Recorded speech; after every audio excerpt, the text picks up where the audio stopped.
नमस्कार दोस्तों, ध्रुव vision YouTube channel पर आप सभी का स्वागत है। मैं एसके सैनी। आइए हम सभी लोग देखते हैं कि जो आगामी सीटेट का एग्ज़ाम होगा, जो सीटेट 2025 का एग्ज़ाम होगा, उसमें 4th क्लास की न्यू एनसीईआरटी के किस तरह से क्वेश्चन पूछे जाएंगे, इस पे हम लोग चर्चा कर रहे हैं।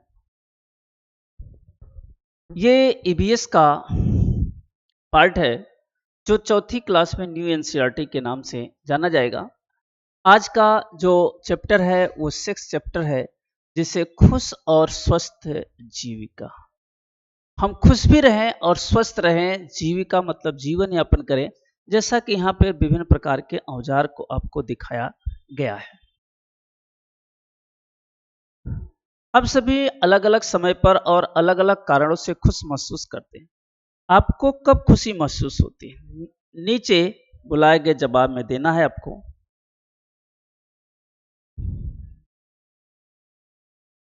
यहाँ पे हम कई मौकों पर खुश महसूस करते हैं, जैसे कि जब हम अपना पसंदीदा खाना खाते हैं, जब अलग अलग अनाज, दालें, सब्जियां आदि खाद्य पदार्थ खाने में आनंद लेते हैं। ये जब हम अच्छे अच्छे खाने खाते हैं, अपने पसंदीदा खाने खाते हैं, तो खुश रहते हैं कि चलो आज हमने ऐसा भोजन किया, जैसा यहाँ पे दिया हुआ है। अनाज की यात्रा। यह जानना दिलचस्प है कि हम हर खाद्य पदार्थ हम तक कैसे पहुंचता है। आइए चावल और गेहूं के उदाहरण लेते हैं कि दाने की यात्रा नजर डालें तो हमारे आहार का हिस्सा है, जो नीचे की तस्वीर में इस यात्रा को दर्शाता है। यहाँ पे दो एग्जाम्पल लिया है, चावल और गेहूं जो हमारा मुख्य भोजन है, यह हमारे तक कैसे पहुंचता है, इसकी बात कहा जा रहा है। यानी मेन बात कृषि। देखिए यहाँ पे जो है किसान क्या रहा है, बीज को बो रहा है। इसमें क्या हो रहा है, सूर्य की रोशनी है, यहाँ पे पौधे उगे, यहाँ पे सिंचाई की व्यवस्था हुई, सिंचाई की व्यवस्था के बाद पौधे यहाँ पे बड़े हुए और बारिश भी हुई। पौधे बड़े होने के बाद पशु हैं, इनको सुरक्षा प्रदान किया गया, चावल है। फिर यहाँ पे चावल की बीजे तैयार हुआ और यहाँ से हमने चावल को सुरक्षा प्रदान करके चावल तैयार कर लिया। इस तरह से यहाँ पे इस यात्रा के दौरान जो है सभी चीजें हमारे पास पहुंचती हैं, जैसा कि एरो से दिखाया गया है।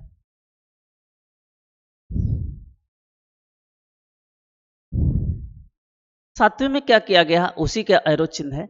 इसको देखो, यहाँ पे कटाई हो रही है। कटाई होने के बाद इसको इस तरह से मड़ाई हो रही है। इसके बाद दुकान पर आया और दुकान से हम खरीद करके लाते हैं अपने घर पे, और घर के बाद भोजन के थाली में जाता है। इतनी यात्रा के दौरान हमें भोजन को प्राप्त होता है। जो किसान मजदूर बेचारे गर्मी हो सर्दी हो खेती में काम करते हैं, और काम करने के बाद जो है इस तरह से हम अपने थाली में खाना खाते हैं। खेत से हमारी थाली तक का अनाज का सफर लंबा होता है। लोगों लोगों यानी किसानों, विक्रेताओं आदि जानवरों के प्रयासों से यह सफर हमारे लिए संभव है। इस प्रक्रिया में पानी, मिट्टी, सूर्य का प्रकाश भी महत्वपूर्ण भूमिका निभाता है। ये एक्टिविटी दिया हुआ है, इससे आपको कोई क्वेश्चन है, राइट है लिखना इसके बारे में। किसान है, मवेशी है, दुकान है, परिवार के सदस्य है। मवेशी क्या होते हैं, मवेशी जानवर होते हैं, जैसे जो रोड पे पशु घूमते हैं उन्हीं को मवेशी कहते हैं।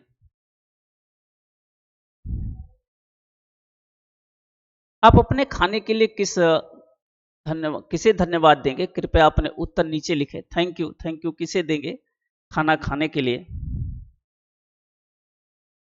जब हम सभी योगदानकर्ताओं को प्रेम और कृतज्ञता के साथ याद करते हैं, तो हम प्रत्येक दाने के महत्व को महसूस करते हैं और उसके स्वाद का आनंद लेते हैं, जैसा यहाँ पे आपको दिया गया है।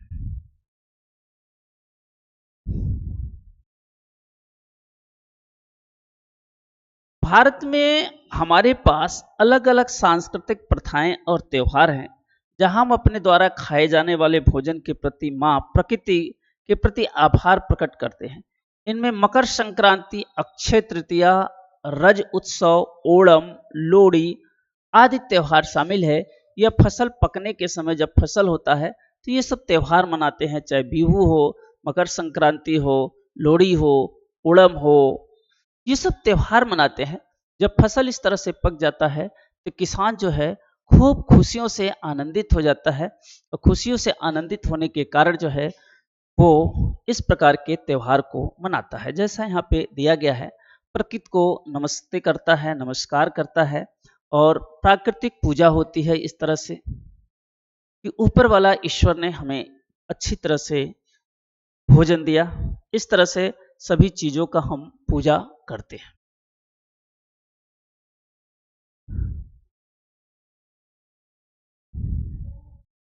सचेत भोजन। एक दिन शिक्षिका ने अपने विद्यार्थी को एक घेरा बनाकर बैठाने को कहा। उन्होंने उनसे अपने आंखें बंद करने को कहा। इसके बाद उसने प्रत्येक छात्र की हथेली पर एक मूंगफली रखी। प्रत्येक छात्र ने अपनी हथेली पर वस्तुओं की महसूस किया। कुछ छात्रों ने तुरंत बीज को पहचान लिया और जान गए कि यह मूंगफली है।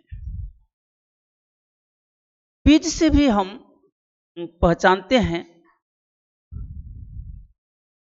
यहाँ पर यह एक आदमी है, एक्सपेरिमेंट हुआ, जैसे आंख बांध दिया गया और उस पर मूंगफली के दाने रखे गए और वह अंदाज कर बता दिया कि ये किसके दाने हैं, मूंगफली के दाने हैं।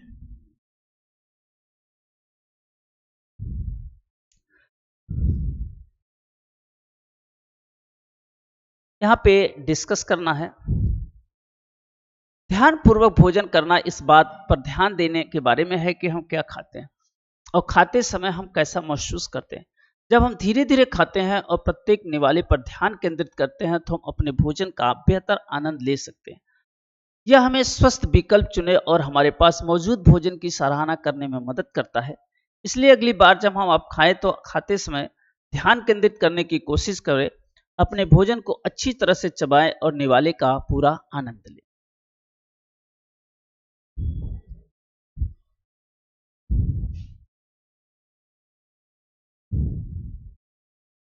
भोजन का महत्व।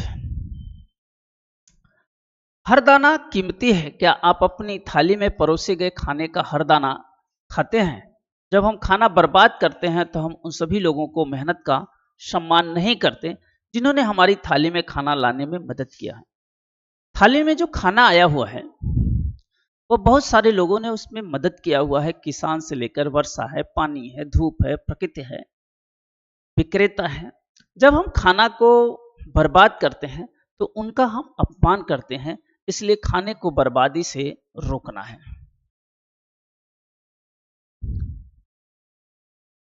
एक्टिविटी यहाँ पे दिया हुआ है, आपको लिखना भी है। खेल का आनंद लें। नीचे दिया गया ये तस्वीर है और इसमें खेल का आनंद लेना है। ये तस्वीर जो है बच्चे खेल रहे हैं, देख रहे हैं। यहाँ पर पेड़ है, यहाँ पे भी है, झूले हैं। इस तरह से बच्चे खेलों का, विभिन्न प्रकार के खेलों का आनंद ले रहे हैं।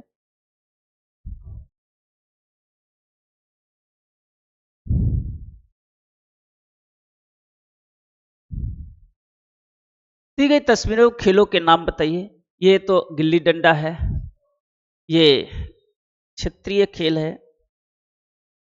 ये क्षेत्रीय सब खेल हैं जिसमें कोई पुरस्कार नहीं मिलता। यह प्राणायाम है, योग है। स्वस्थ रहने के लिए अच्छे खाना पान के साथ साथ हमें नियमित रूप से व्यायाम भी करना चाहिए। नियमित शारीरिक गतिविधियां जैसे दोस्तों के साथ खुले मैदान में खेलना, दौड़ना, कूदना, साइकिल चलाना और स्कीपिंग करना हमें मजबूत और ऊर्जावान बनाए रखने के लिए जरूरी है। इसी तरह योग जैसी अन्य शारीरिक गतिविधियां हमारे आसन को बेहतर बनाती है और हमें खुश और सक्रिय रखती है। यहाँ पर योग के बारे में बताया गया है और योग कैसे करें। शारीरिक शिक्षा, स्वास्थ्य पर आधारित पाठ्यपुस्तक खेल योग में कई रोचक व्यायाम और खेल उपलब्ध है। एक प्रकार का ये व्यायाम है। यहाँ भी एक प्रकार का व्यायाम है, खेल है, रोचक है, जिसमें बच्चे बैठे हैं, ये दौड़ रहे हैं। अच्छी नींद भी लें। किसी ऐसे दिन के बारे में सोचे जब आपने खूब व्यायाम किया हो या खूब खेला हो। आपको क्या लगता है अगर आप इसके बाद ठीक से नहीं सोए तो क्या होगा? तो हमें खेलने के बाद क्या करना चाहिए? सोना भी चाहिए, अच्छी नींद भी लेनी चाहिए। ये डिस्कस करना है। हमारे शरीर को हर दिन पर्याप्त नींद की आवश्यकता होती है। अच्छी नींद हमारी थकान दूर करती है और अच्छे तरोताजा महसूस कराती है। जब हमें पर्याप्त नींद नहीं मिलता है तो हमारे लिए काम या खेल ध्यान केंद्रित करना मुश्किल हो जाता है। हम थका हुआ, नींद में और चिड़चिड़े महसूस करते हैं, इसलिए पर्याप्त नींद लेना उतना ही महत्वपूर्ण है जितना कि स्वस्थ भोजन करना और व्यायाम करना। हर मानव को 6 से मिनिमम 8 घंटे सोना चाहिए।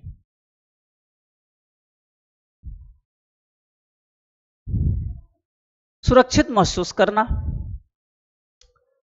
हम पहले ही स्वस्थ और खुश रहने के विभिन्न तरीकों पर चर्चा कर चुके हैं। हालांकि ऐसे समय भी हो सकते हैं जब कोई व्यक्ति दुखी, असुरक्षित और असहज महसूस करता हो।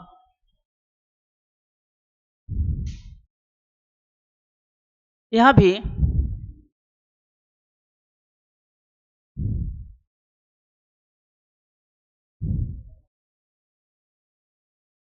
सुरक्षित स्पर्श और असुरक्षित स्पर्श के बीच अंतर जानना आवश्यक है। सुरक्षित स्पर्श आपकी मां या परिवार या किसी अन्य सदस्यों मिलने वाले आरामदायक आलिंगन की तरह है जो आपको खुश और सहज महसूस रहता है। असुरक्षित स्पर्श वह है जो आपको असहज, डरा हुआ, भ्रमित और असहज महसूस करता है, जो वह किसी परिचित व्यक्ति से हो या किसी अजनबी व्यक्ति से। जब हम किसी अजनबी व्यक्ति, अपरिचित व्यक्ति से टच करते हैं तो वो क्या होता है, वह असहज महसूस होता है और असहज महसूस होने से क्या होता है, गुस्सा आता है। अगर आपको कभी भी असुरक्षित महसूस हो तो बोले, याद रखें, अगर कभी भी कोई आपको असहज महसूस कराता है तो नहीं कहना और किसी को भरोसेमंद वयस्क जैसे कि शिक्षक या आपके माता पिता को बताना ठीक है। आपको असहज, दोषी महसूस करने की कोई जरूरत नहीं है। खुशहाल और स्वस्थ जीवन के लिए सही समय पर सही तरीके से खाना जरूरी है। साथ ही शारीरिक गतिविधियों में शामिल होना, आराम करना भी उतना ही जरूरी है अगर हम अपने शरीर को, मन का ख्याल रखें और खुश और स्वस्थ और आनंदित रहें। यहाँ पे खुश रहने की बात कर रहा है, आनंदित रहने की बात कर रहा है।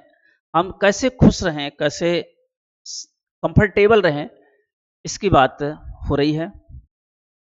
यहाँ पे लेट अस रिफ्लेक्ट, उनके बारे में लिखना है। मिट्टी, सूर्य, पशु।